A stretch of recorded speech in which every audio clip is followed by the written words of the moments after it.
So what happens here? I'm not going to talk, this is our unconscious. This is where our grief, where our rage, the parts of us that feel unloved and unworthy hide. And the dark goddesses are there to bring truth, to bring light. Now, light in this case is not this sweet, like, oh, love and light. No, light is blinding. Yes. Light hurts. And then lastly, it's about breaking through illusion. Ma'at is not just a goddess, she is a universal principle. And this is about living in truth. Okay. And I'm going to bring out my notes because I've been thinking about this for years and trying to, No, go ahead. Yeah.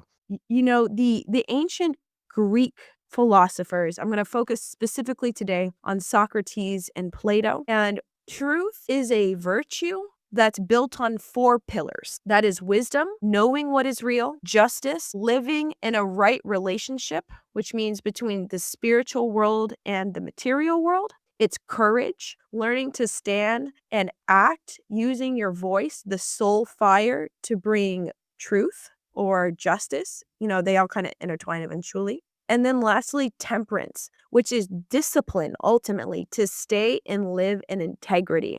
That's self-restraint, that's self-governance, not allowing yourself to swing to the extremes, but to find stability in your life. The ancient Greeks would call this the Apollinian versus the Dionysian, is a great example of that. So thumos is what happens when your soul sees the imbalance in these sphinxes and it wants to correct it. This righteous anger. I personally have felt this anger for over a decade, maybe a little bit longer than that. And this was about watching truth with a capital T and those 4 pillars we talked about become bastardized, become diluted, seeing people stop thinking for themselves and following nothing but trends just because they're afraid of being disliked. And that thumos for me really it's the passion and the fire in my soul to bring back the sacred into the world.